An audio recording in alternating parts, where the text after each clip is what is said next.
little changes, but that was it. How, Lee and Bill, how are you guys? Let's see. I wasn't at the meeting. I was absent, Okay. Dick, so I can't Okay. opine on those. How about you, Yeah. Lee? Good on my side, thank you. Okay, and I'm good, Colleen, so Lee and I'll vote to approve it. Bill is abstaining because he wasn't at the meeting. Okay, On the systems that we have for this week, there are two that are actually, only one is a system. Bob Sheehan's got one on Carver Street, Lot 6. It's right next to the one that we approved at the last meeting. This one's a 3-bedroom house. It's a complete system. The review is completed. It's just a big, large, cleared lot. The deep sands and gravel, no water table issue, no wetlands. An issue is there is a layer that moves from 54 to 62 inches in one hole and 61 to 70. It's compacted. I guess I don't think it's tight enough to be silt, but it's close. So his design calls to be pulled that to be pulled out. It's for a 1,500 gallon 2-compartment tank with no outlet filter, risers if needed, 2 trenches that are 3 feet by 45 feet by 24-inch effective sidewall. They're not vented. 466 gallons a day is provided for 440 required.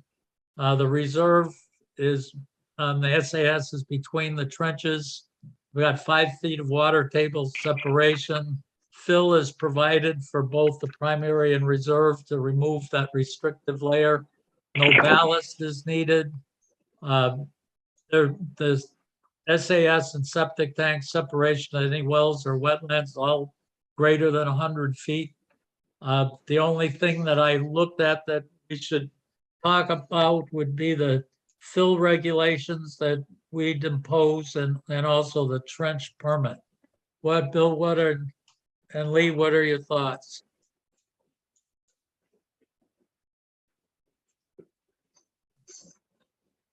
I'm good with what you're proposing there, Dick. I think that's fine. Yeah. Okay, I am too, Colleen. So Agreed. that's approved subject to our fill regulations and the trench permit requirement. The next one, we probably should talk before we're done about whether we need buoyancy calculations, but it's Alan Weiss for the lot on Cold Hill. It's actually just a permit for a new tank. The tank, the review is completed. It's a partially cleared lot. I have public water. That's a mistake. I cut and pasted. That's wrong. It's a well that's already there. There's a limited area for the SAS. That was Bob Sheehan's design. It's still that design. Alan went out, I guess with Lee also, found out that just as Bob Sheehan Sr. and I had done, is found the water table in the bottom of the leach field, which is whatever, 12 years old, never been used, was in fact 4 feet above the water table. There are wetlands to the east, but beyond the 100 feet. The issues that we had, it's that old system that's 12 years old or so. And we had seen the water in the deep box in the septic tank.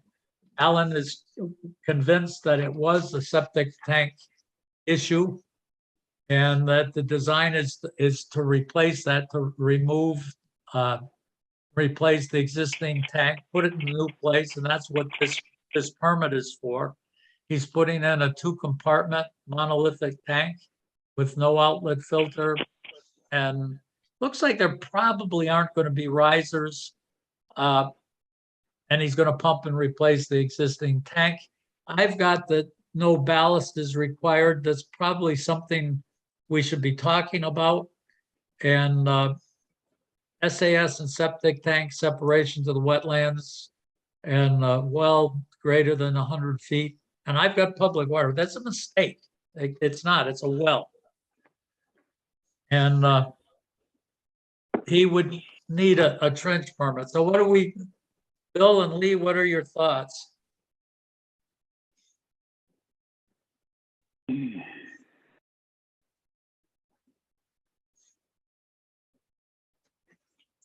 I think My feeling on the tank was that if we said the water table is the 30 inches, and when I looked at what the tank, didn't think he was down deep enough with the tank to be really very much into the water, but again, it's a simple calculation, Dick. You know, I'm thinking going forward, it'd be really easy to someone to put a chart together for the different tanks that people use versus water table elevation. Have a little chart, generic chart. So all you have to do is look at the chart and see if buoyancy is going to be a problem. Yeah, you certainly could do that. Yeah, you could make a little spreadsheet, make a little chart, and everybody could use the same chart. And if you decide that ballast is required, then they go ahead and come up with a design. But at least the chart would signal that there'd be no ballast required under certain circumstances. But it's a real simple calculation for somebody. Yeah, you want to do that in your spare time, Bill? Let someone do it that's getting paid. I think that's a good idea. Yeah. So maybe Bobby Sheehan or Al or one of the guys can do that as an assignment, and we'll check it for accuracy. But I think it'd be a good service to the community for someone to put that together. Then everyone could use it. So what is our thought here? Do we want them to just run the buoyancy? I think Alan's got that calculation. Yeah, of course. So is that what we're going to do? Is approve this one subject to Alan providing us the buoyancy calculation? I think that's fine. So are we convinced that the leach field's in fine shape? He said it was. He said the D box looked good. Lee, you're the guy that's looked. And when I talked to Alan, Alan said there was nothing in the bottom of the D box. No silt, nothing. And he said when he looked, there was no evidence that the leach field had ever been flooded, and that he in fact found exactly the same water table as Bob Sheehan and I had done in, I think, in 2004. Well, that's a good sign then. Yeah, I think we're going to be okay on the southeast side of the distribution box. We hit refusal in a couple locations, but then we went to the northeast. The sands, especially over test pit 2, the sands were very deep.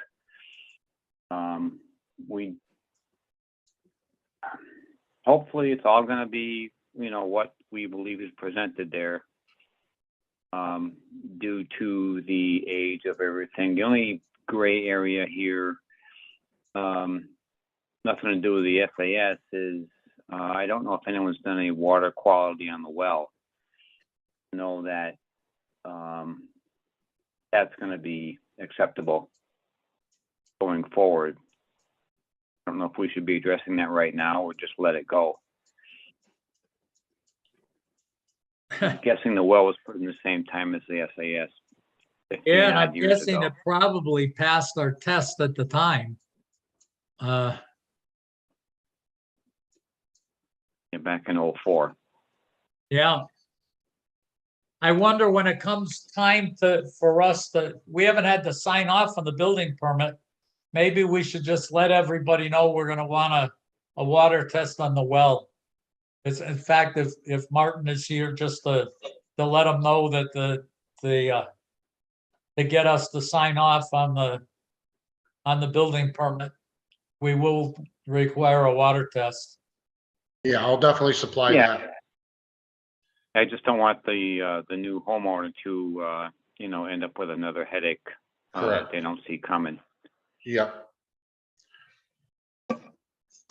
For what it's worth, guys, the that little bump out that Bob Sheehan had prescribed years ago is actually shown on Mass Mapper on the assessor's map. Not that it's accurate, but it's at least shown on the Mass Mapper. So that's a good sign. Okay. And that bump out's where the leach is going? It is, Or it's there. It is? Okay, it is. Okay. All It's right. there, and when we went in to do this, Bill, that the reason that bump is there is we really poked around and we couldn't find areas that had enough soil. And as we went looking, we found that area, but had to get off of the lot. And that's why the pump out is there. I got you. Okay. Yeah. Nope, everything's good. Okay, so all three of us agree with that, Colleen, that we're gonna approve this, subject to Alan providing the ballast calculation for the septic tank. Hello. Okay. I'm here. You're there, Alan. Hey, Al. We just went Sorry. through your system, and we're just saying that we'd like to see the ballast calculation on that tank. You probably have it right at your hands. It will not interfere with the location or elevation of the tank, but I certainly can provide it. So that's all it is. We approved it, and we just let Martin know that it doesn't affect you right now, but before we sign off on the building permit, we're gonna wanna see a water test that well is also, whatever it is, 18 years old, and just to make sure the water's still good, that the family of raccoons isn't living in there right now. Sounds good. Yeah, I didn't see any raccoons when I was there. Yeah. So that's it for you. Here. We're all set. I did see 2 deer quite peacefully right on the leach field. Yeah. Thank you. So, Bob, Bob Sheehan, I see you sitting there. We did approve Yep. lot 6, subject to fill and the trench permit. Alan, I guess we're gonna also require the trench permit for that installation. Yeah, that notation is on the plan. I saw it. Yeah.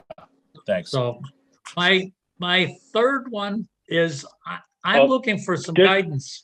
Okay, Dick, if I may, it's Bob Sheehan here. yeah, So the lot 6 septic design is approved. yes.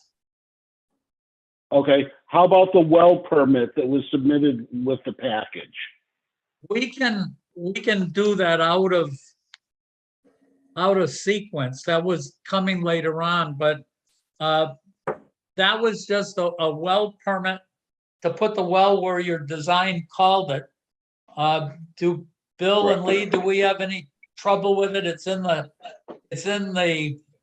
northwest corner of the lot. It's on the corner 15 feet in from both boundaries, both lot lines, and there's nothing else around it. Do we have an issue with approving that? No, On my end, Dick. I was there last Wednesday or Thursday morning, poking around out there, and I agree, there's nothing out there. I think we should be fine with that location. Okay, and you said, Bill, you're okay with that too? Yeah, that's fine. Colleen, I am too, so that's approved. You can sign it. Okay, okay. Okay, Bob? Okay. Thank you very much, gentlemen and Colleen. I appreciate it. Have a good evening. Okay. Okay, bye-bye, Bobby. You as well. Bye-bye. Now, the third one, it's not ready for approval, although there's a push to get it approved, but that's the repair on 21 West Street. And Lee, before you came in, I told Bill, like, when I went onto that lot today, and when I walked into the backyard, I said, wow, what I'm seeing here in front of me is not really what I expected from the drawings. The first thing I looked at is I said, gee, on the back of the house, it's obvious it's a 3-story house. Not, and the bottom story has a deck, which the design calls out, but the deck is clearly for the bottom story. And when I looked into the bottom story, it's got big windows on the back side and on the west side, I guess, and completely finished. I couldn't tell. It looked like it was in some state of demolition, but it almost looked like it was an apartment. I couldn't tell that, but clearly there was a set of doors that there's a stairway coming down from the main floor, a finished stair, an open stairway that goes down into a little anteroom, and there are 2 doors that go into like the main living space. And the living space has got a fireplace, and it's kind of jumbled up in there, but you can see on the east side, the whole front to back of the house is an open room with a closet in it. It's got So Dick, what is it, new construction? no, it's not. No. It's old construction, but Well, how'd you get in the house? I didn't. You can see it from the outside. The whole back of the house is windows. Oh, Yeah, oh. it's all glass on the back of that, Bill. Yeah, and I'm looking at the aerial photo. It looks kind of odd. It's got 2 dormers on the roof, I see. yeah, and so the 2 bedrooms are upstairs on the I'll call it the second floor, if you or the floor plus 1 from the ground floor, and the first floor is floor minus 1. And that one's got all the windows that are needed, a doorway for access, 2 doorways, stairs coming down, a door to the outside, glass doors to separate it from the stairway. It clearly is the potential of a big bedroom. And so whether it was an apartment, I don't know, but it is not a 2-bedroom house. So that's the first thing. But as I said, when you look at the site, what you notice is on the east side, on the left side, looking from the road, is a stone wall on the boundary. Going across the south side, about halfway, is another big stone wall. As I said, the living space on that ground floor was obvious when you get there. The other thing is when you cross over that stone wall, it's very obvious that there's a major wetland back there. And then to the left side, on the east side, is a major drainage area from, it looks to me like a 1-foot corrugated pipe coming through there. It's a washed away area, but none of that stuff is shown on the drawing. And so the system is designed for a 2-bedroom house, not 3. They're calling out for and after I pointed out to Bob Caffarelli that I thought there was wetland, Bob ended up drawing a 100-foot buffer line to the wetland. I don't believe it's the correct one. He said he picked it off some kind of a drawing someplace. It's not been determined by anybody with flags. They just looking at the land, it looked like it was probably filled, but I couldn't tell that. But I did recognize that so you've got to also, he's calling out a 3-foot separation between the water and the bottom of this is a Presby system. And code says that we could allow up to a 2-foot separation. We could. And however, it requires that that a soil evaluator working for the Board of Health be there to allow that reduction. And I don't see any notes that there was a second soil evaluator working for us. I'm not sure, when I look at that site with the wetlands, I'm not sure we should be allowing that 3-foot separation anyways, that maybe we should require only a 1-foot reduction, not 2 feet. The other, when I read the Presby system, number 8 on the state's approval said that can't be a multi-layer level system. And he's putting in a slope system, a terrace system. And it clearly says that, Oh, really? it clearly says that it says multi-level systems shall not be allowed. Hmm. Hmm. So when I look at this, there's a bunch of stuff that's not right here. Well, is Bob Caffarelli at the meeting? No, I ended up saying that we weren't going to be discussing the approval of this, but after I started getting emails and Colleen got emails, I said, gee, I should look at what the heck is going on here. And I Yeah. find all these other things Bill, if you put on your conservation hat, which I don't know if you want to do, but is this a thing that we ought to be saying, hey, somebody's gotta determine where the wetlands are here? Like, I think they should at least run it by the commission if they want to go through. There's an exemption for existing homes built prior to 1983, but by rights, Bob should come by the commission at least to get that point across to the commission. So then as part of my design review, I can tell him he's got to do that. Yeah. You know, he could be saying, you know, code specifically allows him to go within 50 feet of the wetland. You know, we want 100 feet, but we can, Title V says 50, but I don't know where the wetland starts. Yeah. I think you should at least check in with the commission to get an opinion from our people. That would make sense. What do you think, Lee? Yeah, at the,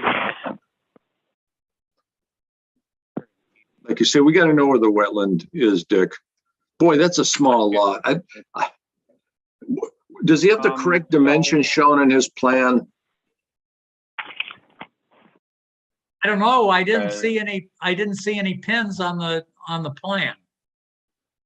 But does the plan show a 200 by 80 lot or 85 by 200 plus or minus? Yeah, it does. Okay. yes. Yeah, the online contouring shows there to be about a 15-foot elevation drop from the house down to the rear property line to the south. I would Is guess it- it's that for sure. Okay. Yeah. But you're right. I think he's got a number of things that we have to address, or Bob has to address yet.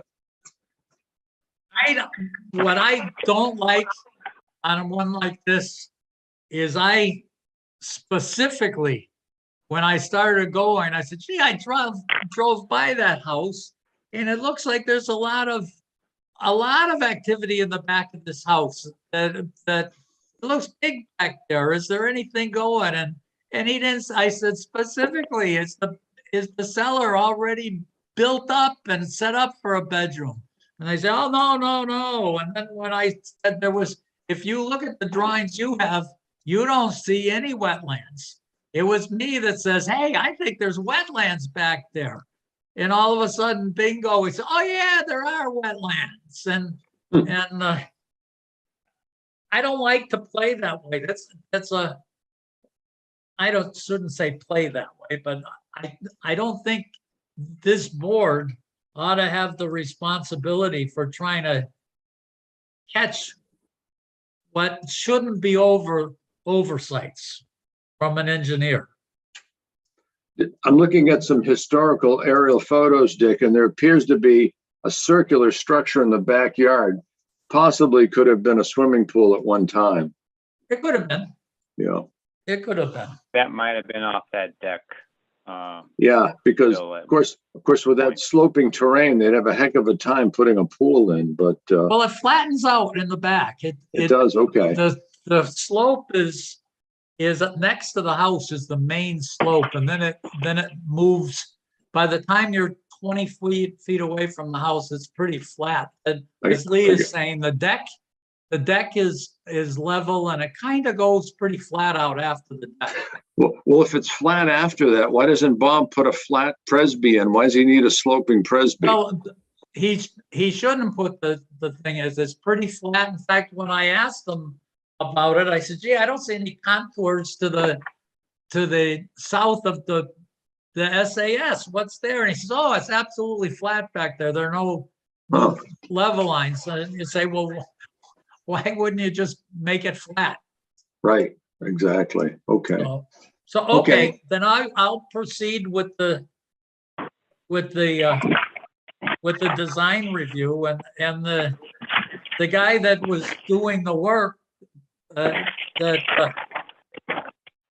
that he had a man going to install it tomorrow, and I just got a note saying he was canceling that, but he said, "Gee, I just missed your last meeting by a day," and I got back to him and said, "Yeah, well, Colleen stamped it that we only received it on the 19th. So you didn't miss it by a day. You didn't send it. The drawing was completed on the 6th. I said, "Why didn't you give us this drawing so we can go over this?" And his answer was, "Gee, I didn't expect this Board of Health to be so detailed." That's the wrong answer.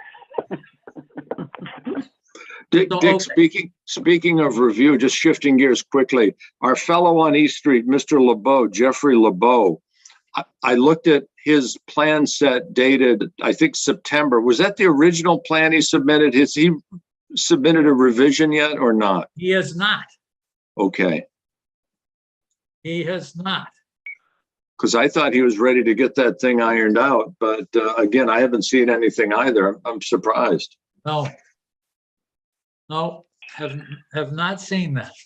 Okay. Okay, let's go through our list.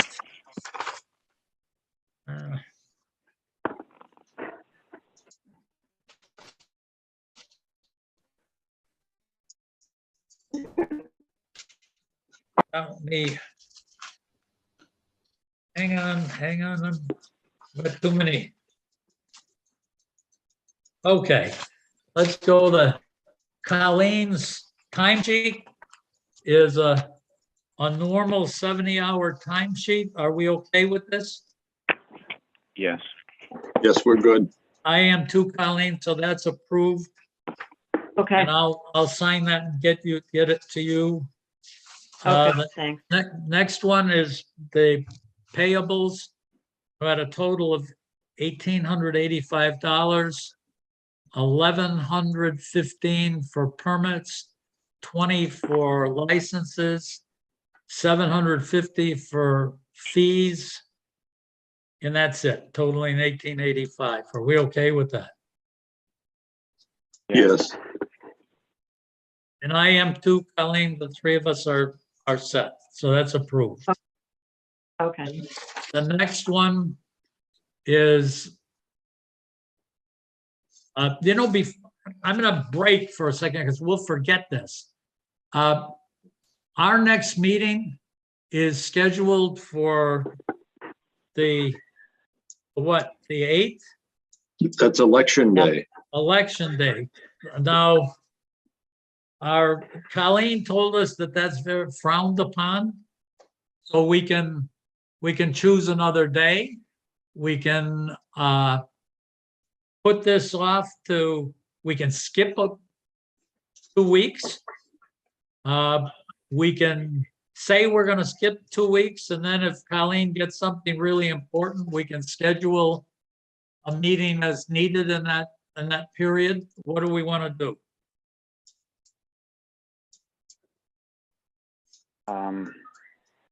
I think the latter might be the best fit.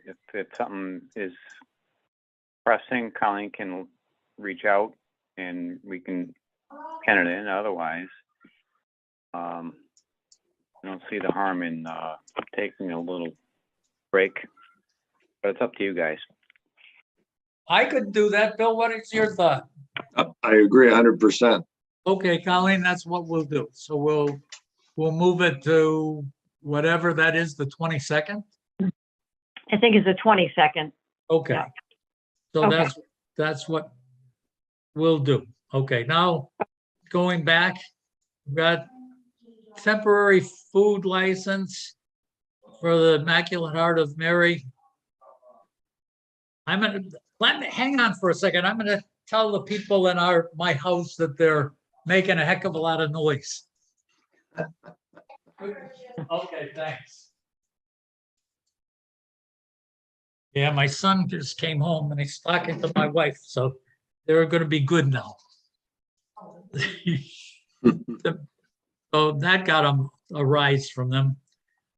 For the Immaculate Heart of Mary Men's and Women's Club, temporary food license, and that's November 12th for the Veterans Pork Roast Dinner. Are we okay with that one? I am. Yep. Yeah, we're good. I am too, Colleen, so that's approved, all three of us. Next one Okay. is temporary food license. It's for Granby Music Parents Association. License for 1-day temporary food permit, November 18th for grab and go meals. Are we okay with that? Yes. Yes, we're good. Me too, Colleen, so we're all set. Okay, and you want to send Lynn out to both of those? Yes, please. Yeah. Mm-hmm.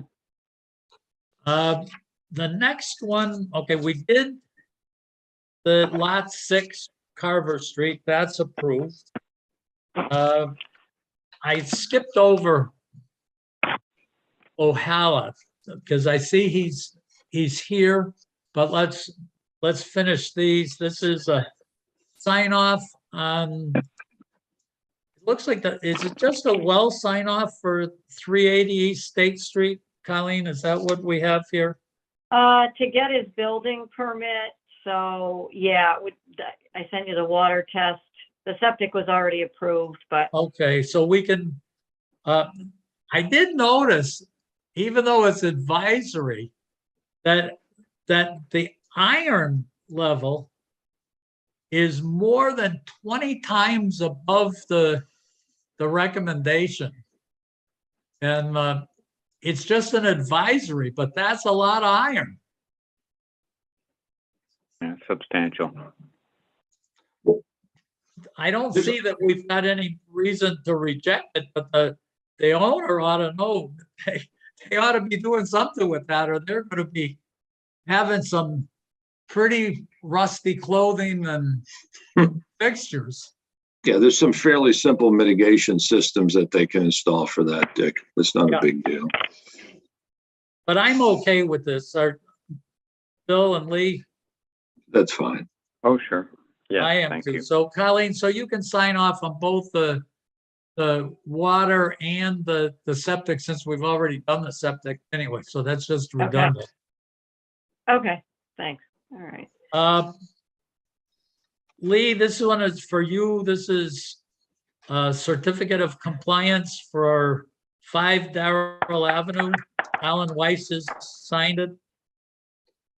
Yeah, Alan West design, a brand new install in the back, all according to print, all properly done. So we're okay No with issue. this. Yes, thank you. I'm okay with that. Bill, how are you? That's good. Okay, so our last one that we have is for Ohala Sanitation. This is a hauler's permit for sewage hauling, a pumper's permit. I thought I saw him here. Yes, how are you guys? I'm on my phone, so I just can't pull up the actual the app, but I can hear everything. Okay.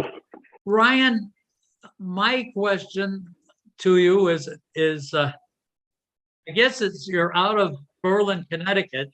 So I had a couple of questions. One is why would you want it to be coming so far to do this? And where are you going to be taking the sewage?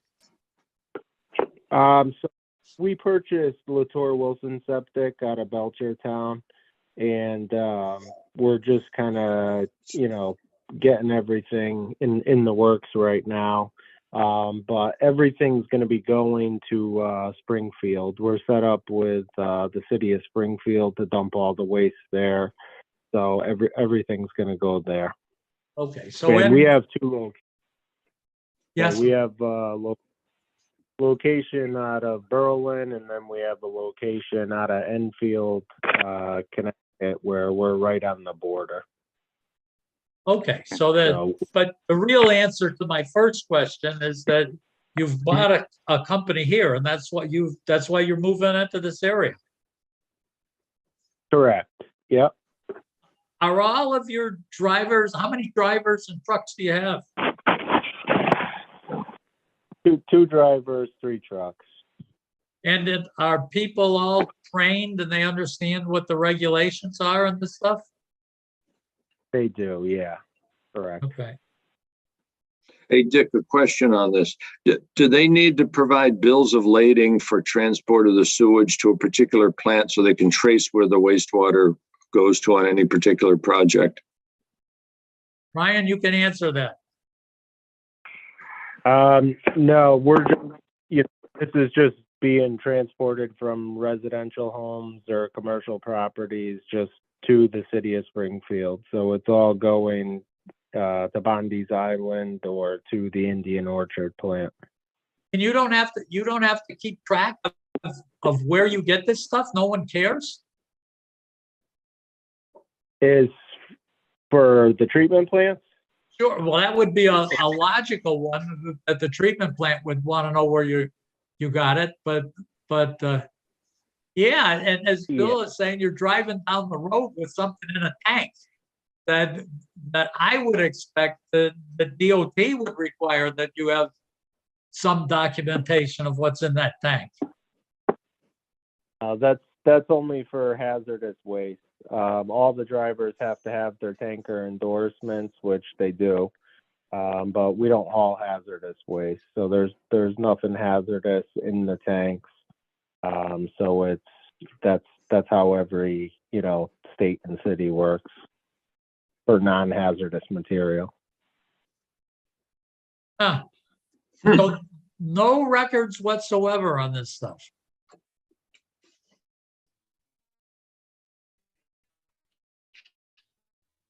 So we pay by the gallon when we dump, and that's pretty much it. So as long as it's non-hazardous, that's it. There's nothing that we have to provide. Okay. Does that answer your question, Bill? Not exactly. I'm looking it up right now as we speak. I find that somewhat unusual. I would think that they'd have to provide a chain of custody and a bill of lading for any load of wastewater, but apparently not. So I'm going to look that up myself in the next few days. Okay. But thank you. I agree with you. That just driving up to a treatment plant and say, I'm a good guy, just believe me, I'm just dumping it. Seems strange. Well, when you get to Bondi's Island or wherever, don't you have to take a pH test or something prior to unloading? No, for grease you do, because grease, that has to be at a certain level so it doesn't damage the digesters. As far as septic, everything's digital now. So I mean, you're swiping your card. They see who the hauler is. They have proof of our insurance. They have all our information, and you're just selecting the type of cargo that you're carrying, and Yeah. you're just off. It's all charged by a meter. Okay. I mean, I just didn't know how it worked. I thought at some point in time they had to kind of take a peek at what you had in the back of the truck. Not that you would bring something in bad, but if Right. somebody that you just picked up from was doing something stupid, you'd have no idea what you picked up was off the scale, and to dump it in someplace could create some future problems. I just didn't know how the whole thing worked. Yeah, Yeah. Bill's no, gonna find just that a- out, so, Yeah, Well, I thank gotta you. run down. okay. So I guess I'm okay with this permit. How are you, Lee? Oh, yeah, I'm good. I'm Okay. good. And So- it looks like Bill is gonna abstain. He left. Okay. So, Ryan, we're all set with you. Colleen's gonna All right, sign it so- for you. Sounds good. Thank you very much. Okay. All right. Thank you very much. Good night. Title Fives. I guess we can look at the whole group of them, and I'll wait until Bill gets back. But 21 Cold Hill Drive, Greg Everson passes. I guess let's do that one first, Lee, and then we'll do the whole bunch of Neil Jacksons after that. Are Okay, we that- okay with that- 21 Cold Hill Drive?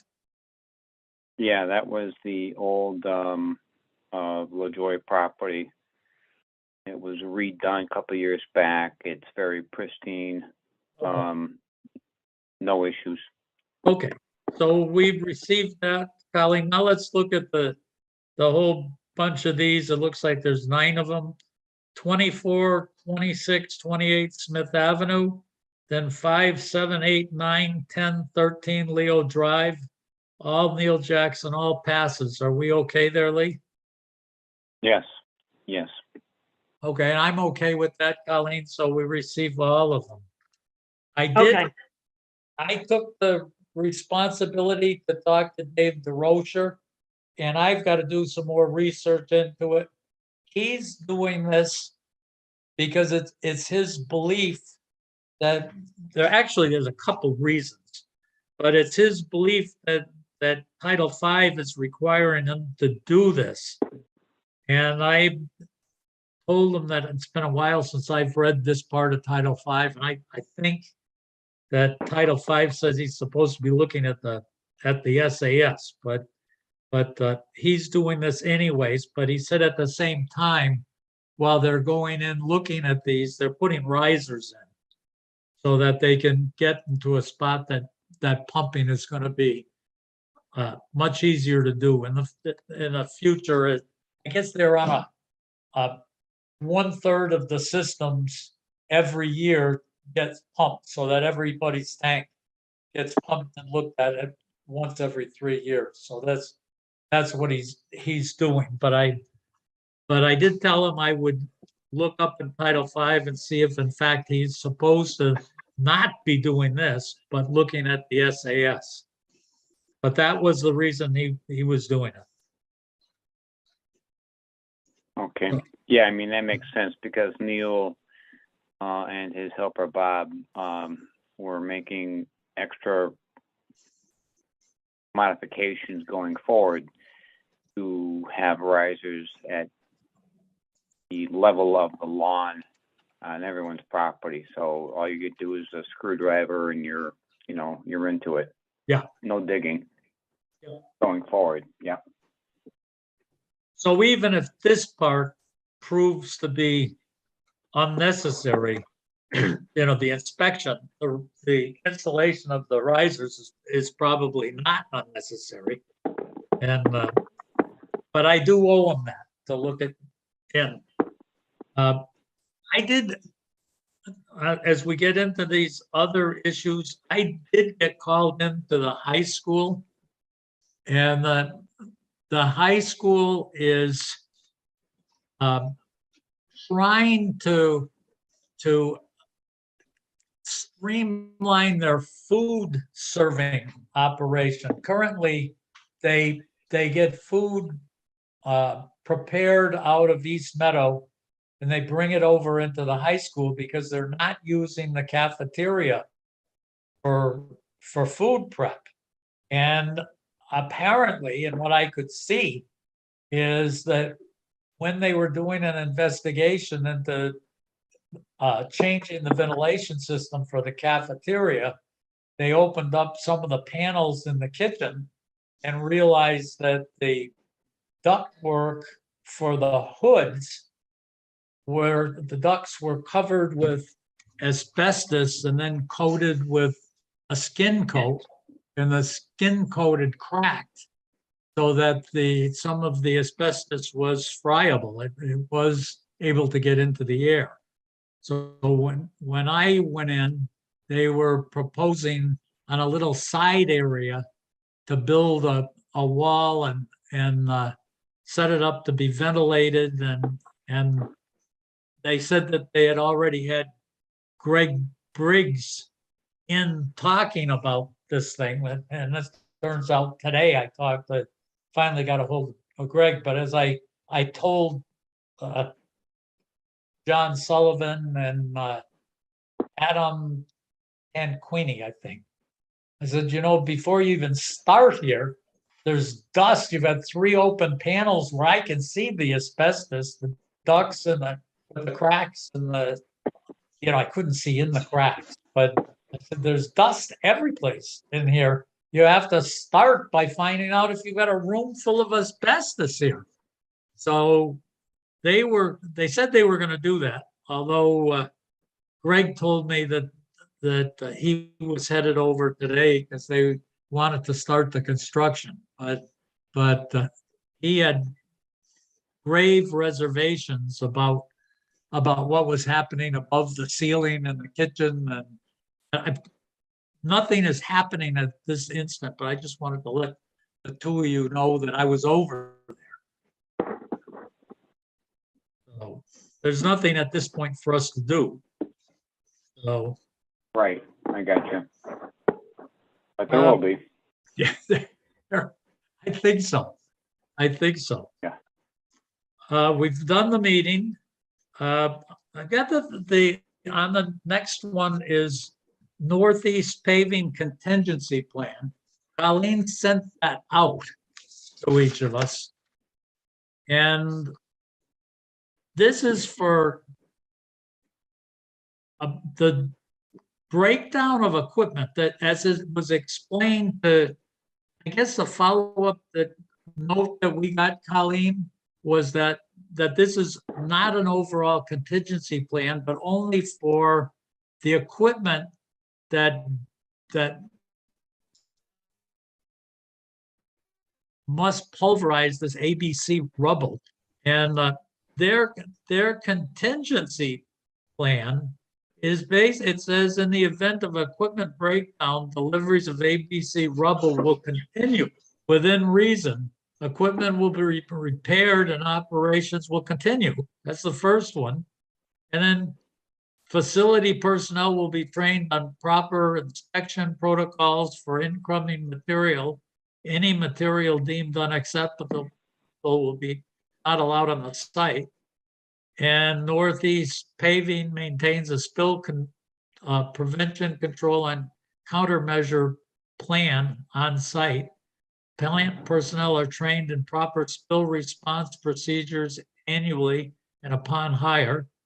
Northeast Paving deploys standard operating procedures to minimize the likelihood of potential spills. Equipment is inspected on a daily basis to ensure it's in proper working order.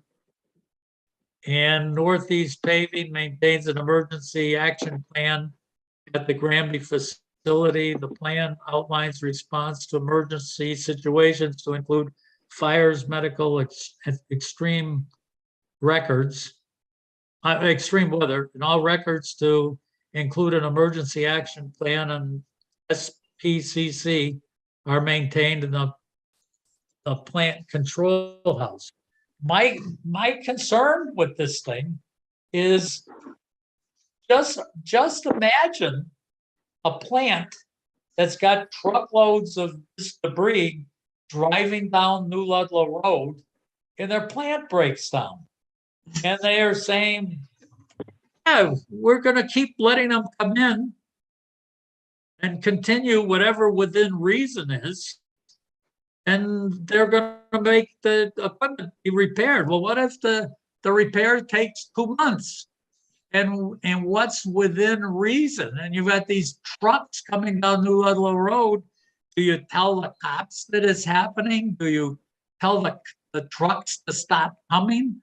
What happens? You just, it's basically, unfortunately, like having your rectum plug up, and you just keep, going shopping and putting food in your mouth, and just say, well, within reason, why keep having this happen? And my concern is that this is potentially a big deal that's not being treated in a very big way. The solid waste guy in Springfield is Hanson, isn't it? A guy named Lawrence Hanson. I'm not sure. Yeah, I think, yeah, I know him. He's been around a while. Is he in favor of approving this as is? We don't know anything. This is by a private company, right?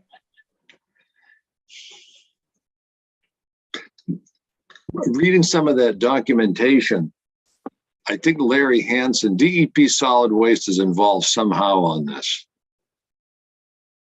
So I don't know exactly what the chain of command is on this, Dick. Huh. So I think you're right. I think we ought to take a cautious stance and research this a little bit more. Colin, could you maybe take a look at the documentation, see if Mr. Hanson's involved, and maybe, Dick, should we have Colleen call him up and just get his opinion what's going on? I think it's probably worthwhile that at least start with the DEP and say, we've got some questions, because Colleen, from what I recall, the communications that went to you after you told them we weren't very happy with this, they said, oh, DEP just has got this other plan we've submitted and they're happy with it. It's just this little thing that they want to take care of. Is that what they said? Is that what Northeast said? Yeah, he said, yeah, DEP, this Mr., I don't have his response in front of me, but that Hanson, I think it was, or whatever. Yeah, he said, yeah, DEP is aware of what's going on. And this was just to do with, I think, the recycling part. I think that's what they had said. So, yeah, they thought, but yeah, I'll look at his. Yeah, if you can, if you can follow up with that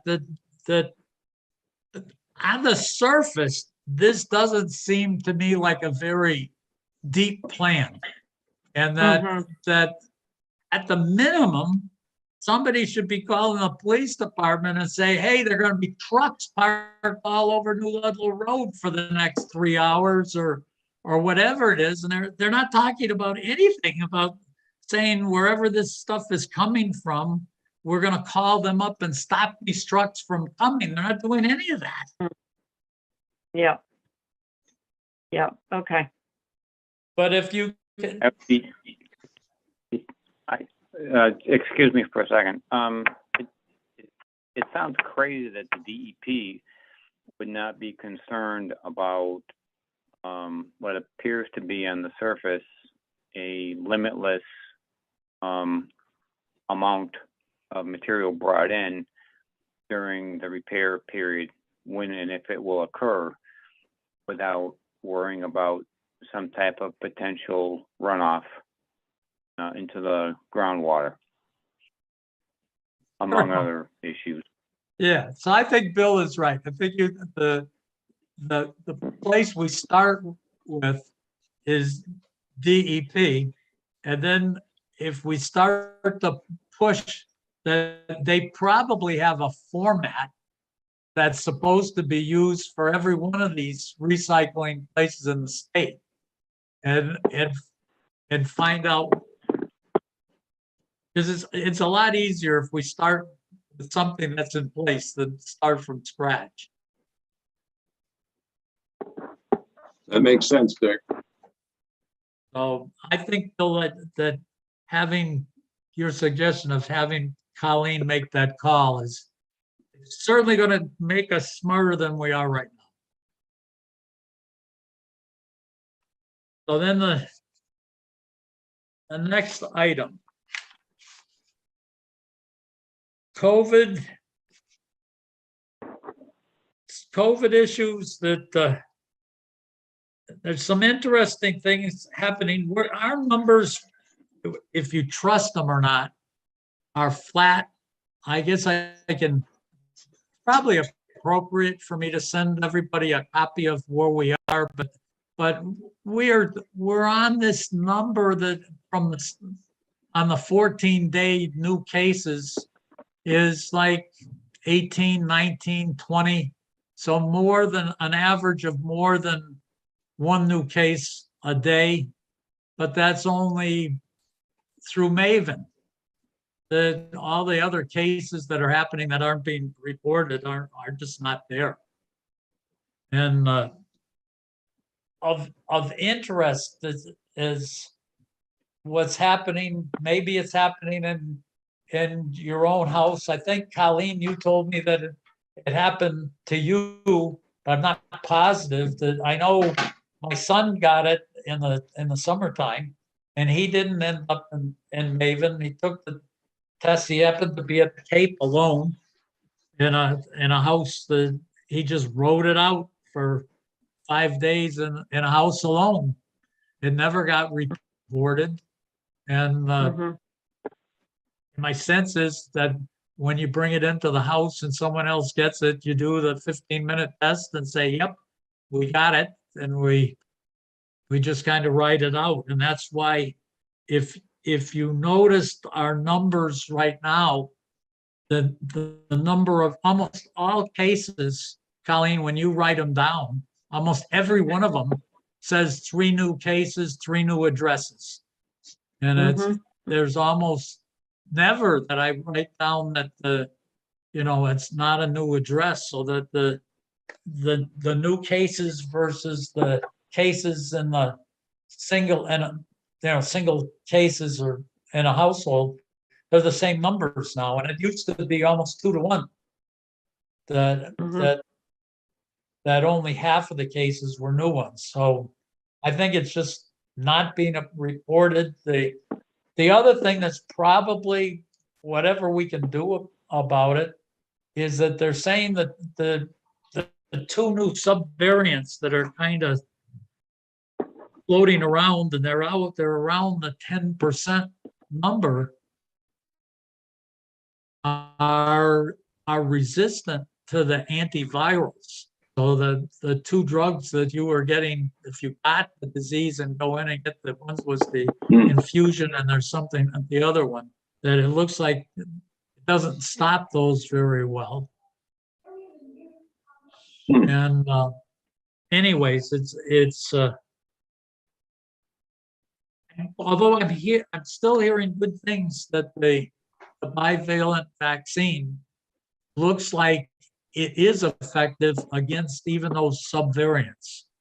So for all of us, and if we can convince people to get the bivalent, it's probably gonna do something to save us. So Sounds good. Lee and Bill and Colleen, what are your thoughts?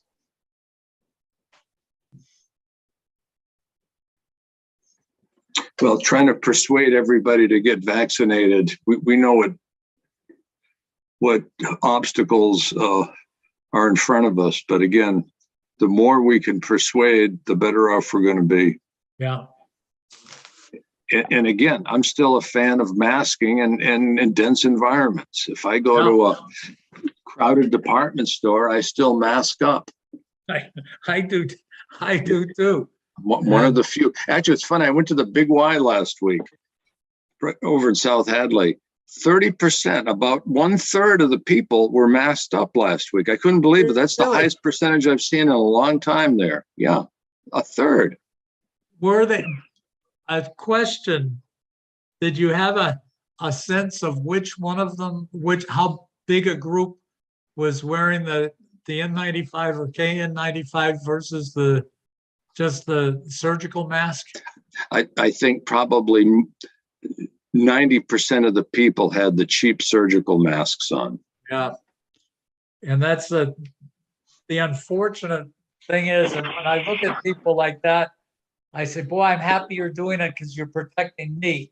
But I feel bad because I know they're the people, or I suspect they're the people that are trying to protect themselves. Right, And right. that it's not a great way to do it. That's right. So, Okay. so what else do we have, Colleen? Are you going to talk about Lot 6 Cold Hill, the certificate of compliance? It looks like what happened is the whole discussion that we had with Alan ends up making that, so it's not necessary that once he puts the tank in, and that's going to be a sign off that the whole system is in compliance. Oh, okay. Because that will put in the pipe that comes from the house. It does a new septic tank. It gets the new pipe from the tank to the D box, and that'll get them that one put to bed. Okay, okay. Dick, just a quick follow-up on this septic hauler. I found 2 forms. I don't know if we use them. One is called Application for Septic Hauler Permit, Form 5. It's a DEP form, and it says provided for use by BOHs if they choose to use it. The nice thing about this form is it's got, it says list all location where septage will be disposed. It says include a copy of the contract or the approval for use by the disposal location. So that's a generic one that the proposed hauler could use. And then secondly, there's a Form 4, which is a septic pumping record. Now, do we use the septic pumping record or not, that form, Dick? Colleen can give us that, but certainly we could do that. We could tell them that they have to, every time they pump a system in Granby, that they have to give us that record. Yeah, because what this has is it's got a bunch of information, and it says location where contents were disposed. It's got signature of hauler, then it's got signature of receiving facility or attached facility receipt. So that does provide the chain of custody built in. So again, if this Board of Health elects to use this form, it's available on DEP website. You know, it makes sense to me that if someone's going to take something out of the ground in Granby, we ought to know that it was done and know that it was disposed of properly. Because otherwise, they could go right along the edge of the road and just open that valve and let it dump. And the guy, that's right. And the guy saves himself $100 disposal fee. And so he takes the whole pump fee and puts it in his pocket. What I'll do is I'll copy this and I'll send it to everybody. At least we'll have it available if we opt to use it. If we don't want to use it, that's fine too. Whatever you guys would like to do, but at least it's available and it exists. That's the important thing. Colleen, do you think you could put that on our next agenda to let us mull that over the next few weeks? And it would be a good time, Bill, if we're going to do it, say at the beginning of this, January 1st, this is the way we want all the pumpers to deal with this. Yeah, I'll put it on the next one.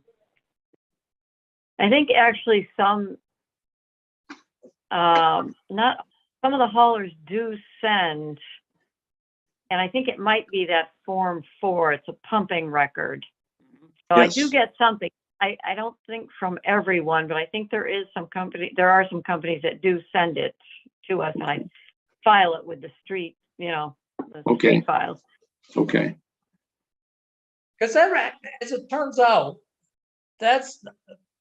if you were unscrupulous with that system, if you wanted to get rid of something nasty, you could just dump it into your septic tank and have somebody pump it up, and it disappears. Right. The way it's set up. Somebody comes and picks it up and he brings it to a treatment plant and it goes in the river.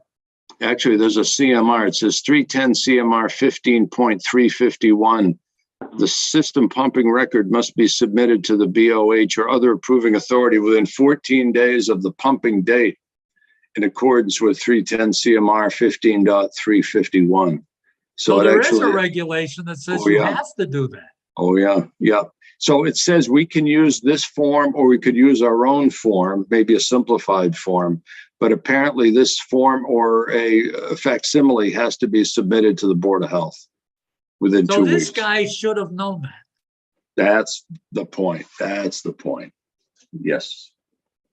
That's what I was probing for, and he didn't offer that information. So it's key to doing his business legally and he didn't know it. Huh.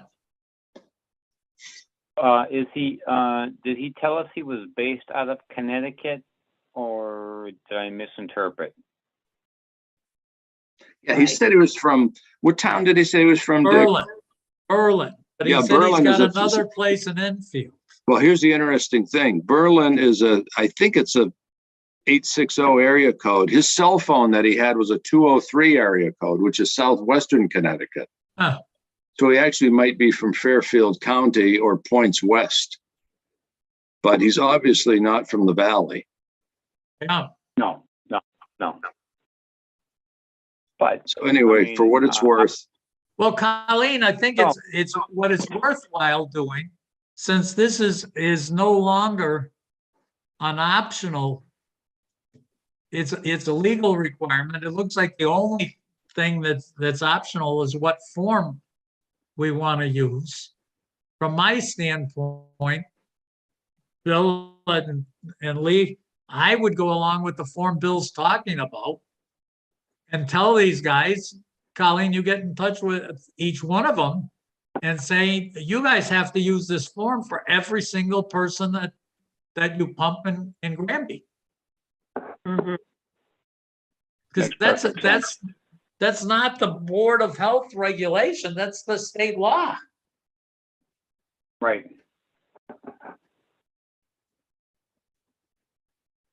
But that is disturbing that here's a guy that's going to be working in town that doesn't know the state law. Well, exactly. And even didn't respond when Bill says this doesn't make sense to me. So, Yeah. So- Yeah. so Colleen, what you could do for our next meeting though, is bring up whether we want to talk to each one of these guys, maybe get them to show up at a meeting like this and say, it's not being done uniformly enough. We want to talk to each one of you guys with a license about this. So they can't say, we didn't know. Mhm. So are we set then? I think we're set for tonight. Okay, Yeah. okay, everybody. Vote. Okay. Don't forget Good to evening, vote. everyone. Thank you. Thank you all. Okay, Okay. good night. Okay. Bye now. Good night. Good night, folks. Bye. Good Bye, night. everyone.